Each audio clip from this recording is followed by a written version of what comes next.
Wednesday morning. Welcome to Opening Bid. I'm Yahoo Finance Executive Editor Brian Sozzi. And after an absolutely brutal workout last night, I'm searching for some comfort. And where do I find that comfort? You are wondering, diving to all things individual stocks. Hey, we all have our thing, and stocks and workouts are mine. Here's where my head is at right now. Lock yourself in a room and have a deep think on this dose of research from the team at Barclays out today. The top 10 stocks now account for roughly 32% of S&P 500 earnings and command over 41% of total market cap, levels not seen since at least 1980. Of course, the Mag 7 is the main component of these 10 stocks. These stocks are up on average 21% this year compared to a 15% gain for the good old S&P 500, according to our own data. Alphabet is the top performer with an advance of 62% amid optimism on its new Gemini 3 model. And staying on stocks, the Dow Jones and Transportation Average, which tracks 20 large companies ranging from railroads to airlines, is up about 11% this year and approaching an all-time high hit in November 2024. In the past 6 months alone, the transports are up a sizzling 19% compared to a 14% gain for the S&P 500. The read here, friends, maybe weak jobs numbers aren't capturing the strength in the economy as seen through companies that handle packages and other freight. There's also something else not being talked about with the transports, I argue. A lot of them have morphed into AI plays. I talked with the CEO of C.H. Robinson, Dave Bozeman, in a new drop of my Opening Bid Unfiltered podcast. Shares of this Dow transport up 55% this year, and AI is a big reason why, Bozeman tells me. You have shippers or customers. They want to move their goods from one origin to a destination. On the other side of it, you have capacity. These are our carriers that will go and move those products. I always say that we are the company that is getting this AI benefit because we're at the end of the bullwhip. The end result is we've had a 10x usage in our models with a 25 to 30% reduction in cost. Dave, crush it. And who doesn't love a public relations brawl between rich and powerful media execs? I love it, and I know you love it. And I suspect the investors of Warner Brothers are loving it too, as their stock price continues to be supported by Netflix duking out with Paramount Skydance. Warner Brothers threw its latest punch in the face of Paramount Skydance today. It rejected its $108.4 billion hostile takeover, saying it failed to provide adequate financing assurances. In other words, Warner Brothers is worried if Oracle billionaire Larry Ellison will truly backstop the transaction his son David badly wants to make. And Netflix co-CEOs Ted Sarandos and Greg Peters tossed some shade Paramount's way on this front in a new letter out today. They said, quote, "There are no contingencies, no foreign sovereign wealth funds, and no stock collateral or personal loans tied to this deal. But like former Cisco CEO John Chambers told me last week, never count out Larry Ellison." So this brawl is far from over. Here on the Opening Bid Roundtable, Amanda Agati, PNC Asset Management Group CIO, alongside Yahoo Finance senior reporters Brooke, DiPalma, and Ines Ferré. Good morning to you all. Amanda, starting with you, what I mentioned at the top about how much concentration risk there is in the S&P 500, what does that mean exactly for investors as we gear up for next year? Well, it's a great question, and it's great to be with all of you again. It's tough out there, certainly for active managers to try and own enough of those top 7 or top 10 names to really make a difference in terms of trying to keep up with, let alone outperform the S&P 500. So for multi-asset investors, I think it's just going to continue to be a challenging environment to keep up with the S&P 500. It's hard to bet against them, though. But I think for 2026, it's going to be less about valuation multiple expansion and much more about what happens to the bottom 490 or 493, however you want to calculate it. I think that market breadth story, it was a little bit elusive this year, but I think it's going to come to the forefront next year and make a difference for multi-asset investor positioning. Amanda, that's good points. Is the sell-offs we're seeing in Oracle and CoreWeave over the past few weeks, is that the signal, Amanda, to investors to start lightening the load on the Mag 7? I don't know that it's necessarily a signal to start selling. Again, we're not trying to bet against that story. It's very secular, thematic, long runway, still very much early innings. So we're all in on it. I think just the reality of where valuations have moved to is a little bit, I don't want to say nonsensical, but I just said nonsensical. It feels like we need to recalibrate a little bit. And so I think what's happening here is some seasonality, selling some of those winners and hoping that we get another crack at it maybe early in the new year. Ines, this is all one big fat bubble, right?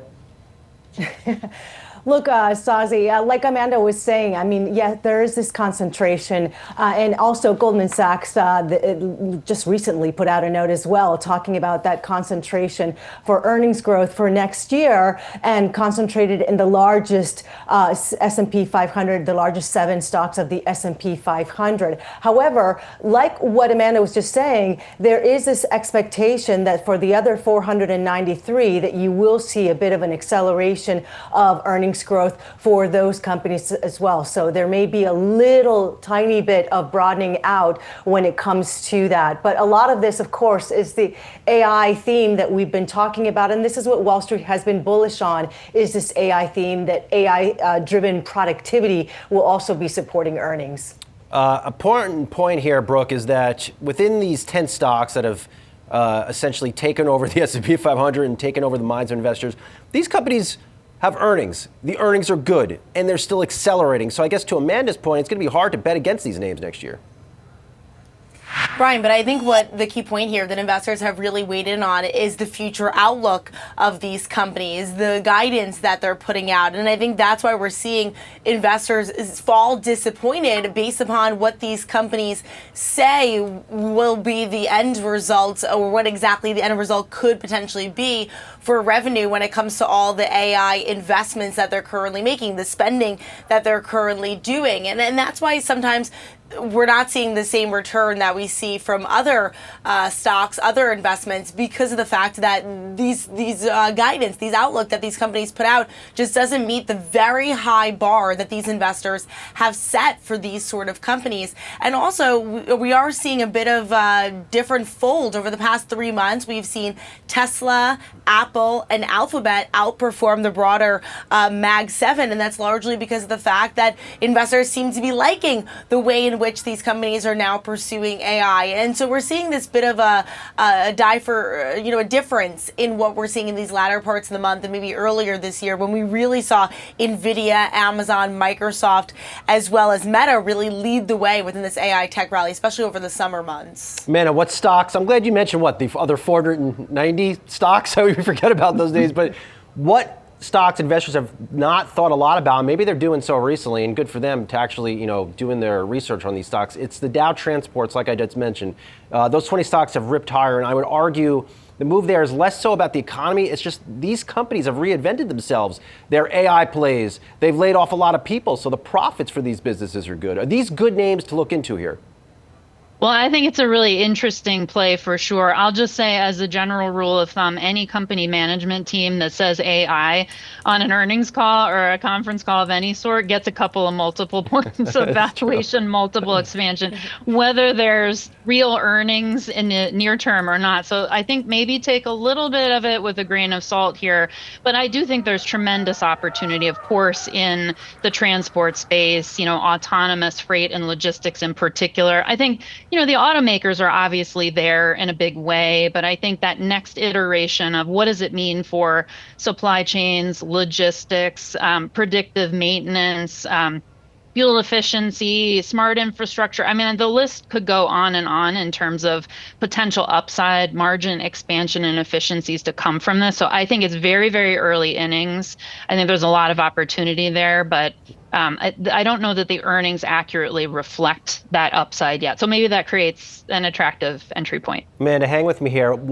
Are you a big believer in this thesis? So we've gotten a bunch of rate cuts this year. Maybe we get one more in the first quarter next year. You have various infrastructure projects going on around this country in a very big way. Are the transports starting to sniff out some form of economic boom in the first half of next year? Oh, I love how you're thinking about that. I mean, that's why they pay me the big bucks, Amanda. I mean, come on, that's why I'm with you. Yeah, let's get real bullish here this morning. I love it. We do believe that there will be an acceleration in economic growth next year. Certainly a function of some of the fiscal policy stimulus that's been passed over the course of this year, but hasn't fully been realized yet. So I think there is a decent amount of potential upside surprise and an acceleration in growth. I've been talking about and wishing for a mid-cycle reacceleration, like turning back the clock on the cycle as a function of this year and even next year. We started to get a little bit of it. With Q2 and Q3 have been definitely on that trend. So it's going to be choppy, not a straight line higher from here, but I'm with you in terms of an acceleration next year. Ines, are you with us on the economic boom theory? I actually am in that sense, and that's because of rate cuts that are expected, a dove that is expected to go into Fed Chair Powell's chair next year, and the fiscal policy that Amanda was just talking about.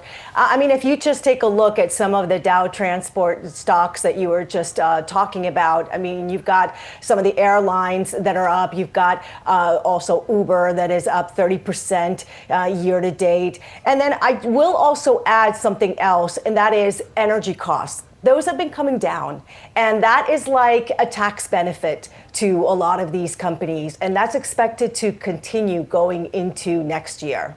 Ines, you're the best. Also the best. Brooke, you as well. I know we're also tracking this Warner Brothers deal this morning. Netflix is out there returning some shots. Not necessarily probably a good morning for the folks at Paramount.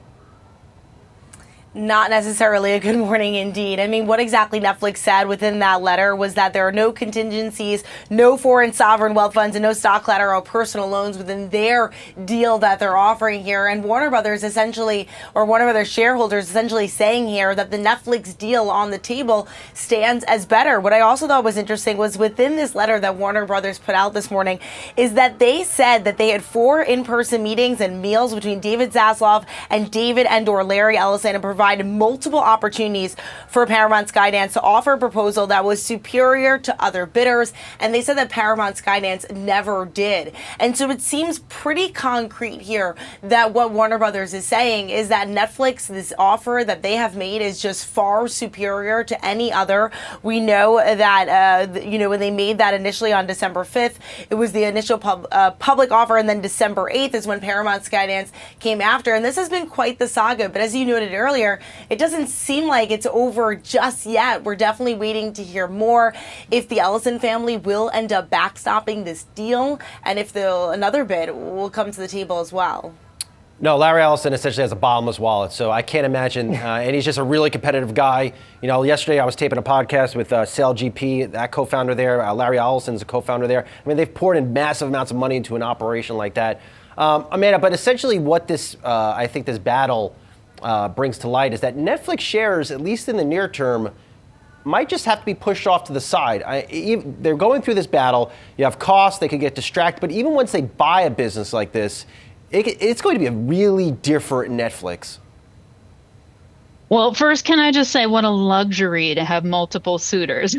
Right. So I have my popcorn popped, and I am certainly watching this soap opera drama play out here for sure. I mean, I would just say, cash is king, of course, in and out of market cycles, no matter where we are. That story is always front and center and important. So I think Ellison may have a slight advantage as it relates to that, but I'm not ready to count out Netflix. I like the optionality of a little bit of Netflix stock, particularly at these valuation levels, and also the combined entity going forward. I think that's the better value creation play at the moment. We'll see where it ends, but I'm a believer on the Netflix side of the equation. I think either way it's going to end up with Netflix prices going up, because if the deal doesn't happen, there's a $5.8 billion breakup fee Netflix is willing to give out. And if they do get this asset, they have to pay for all this stuff. So, it could suck for us. All right, big thanks to our opening bid roundtable. Good to see you all. Have a great rest of the week. Appreciate it. Coming up, my next guest is coming packed with holiday gifts for you all. Top picks in the energy sector for next year. We'll be right back.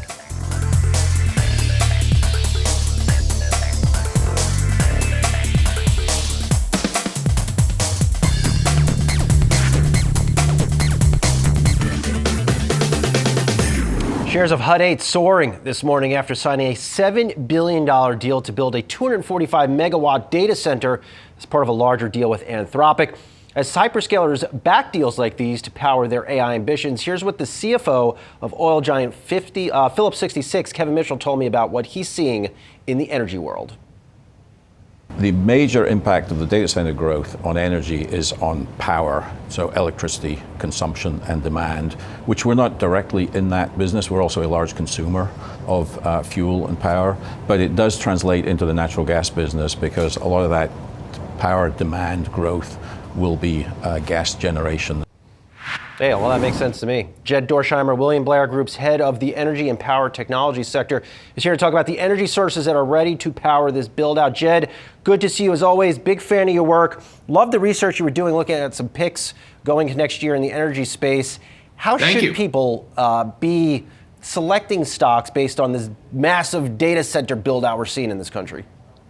Well, thanks for having me back. I have a pretty unique and contrarian view than most, which pretty much disagrees with most strategists and economists, which is I actually think that if you believe that the world is moving to a multipolar economic system from a unipolar system that we've enjoyed over the past 80 years, then what that means is that the US is going to have to re-anchor around energy and power, and in particularly power, as your last guest was talking about, for nat gas and electricity generation, of which data centers are a big driver, but they're not the only driver.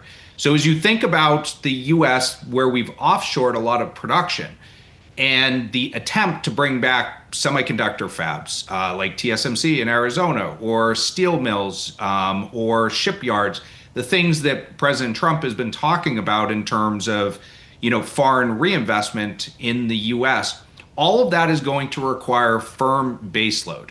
And that is the big shift that's occurring. And there you have coal, that's unpalatable in terms of building new coal plants like what China is doing. You have nat gas, the primary solution that we see as the winner in the near and medium term. And then you have nuclear, also a beneficiary there in an administration that's very pro-nuclear. All of that rolls up into really a re-anchoring around physical, which we have not seen in at least 40 years. So that to us says that GE Vernova needs to really be a core holding in any large cap growth portfolio. And we had that as last year's winner, which returned 88% for our top pick. And we're choosing it again because even though the stock has run quite a bit, we actually think the opportunity is still being underappreciated, particularly in terms of the scale of the new orders, but also the service contracts that layer on top of that and the switchgear that needs to be associated with all of that. So when we look at that together, we see a very bullish outlook for GE Vernova. Jed, let's just stay on GE Vernova for a second. I can tell you, and I know this is not the case, but people hear GE, they're still thinking this company's making light bulbs and appliances. You and I both know that's not the case. They've split the company up. Next year, what are some of the biggest catalysts for this company, GE Vernova? Yeah, I mean, I think continuation of the current trends, which is largely, so this quarter alone, they will have usurped all of last year's orders for natural gas turbines. 50% of all electrons, if you exclude China, in the world are generated through a GE turbine. And so as you take that gas, you have simple cycle and combined cycle. And what we've seen so far is more of the simple cycle, shorter time frame to get up and running in the permitting. And we're going to start seeing the combined cycle, so this will generate a lot more power, start to roll through. They've quietly doubled capacity from 50 to 100 now. And then, as I said before, on that power side of the business, by the way, you've also seen pricing that's tripled over the past 3 years, from $800 a kilowatt to now $2,400, $2,500. But none of that really incorporates the service side. So each one of those new turbines is going to come with a service agreement. Think of this as like the agreement you have with if you have a natural gas furnace to heat your home, or even some people have oil furnaces. They'll usually come with a service contract to make sure it's running at optimum levels. Well, these big electricity, combined cycle turbines, they also come with those service contracts. And so but the first outage isn't for 8 to 10 years. And so you start to build a recurring revenue model that's all very accretive to the overall business. On top of that, they're rolling in an acquisition of Prolec, which is not in the models, which will come in 26. And all of these plants are going to require switchgear, which is in the electrification business. And the fact that the wind business is sucking wind is actually a good thing for profitability for the overall business because that was the laggard and was dilutive. So we see the trends of both electrification and power being the driver for GE Vernova. I know you also cover Tesla as seen through the prism of energy. But this year, I've hopped on every single Tesla earnings call. I hear Elon talking about AI, talking about cars, talking about driverless cars. Should Tesla still be viewed as a good play on energy? And what is the state of their energy business at this point? Well, I think Tesla is being viewed more and more on autonomy and energy.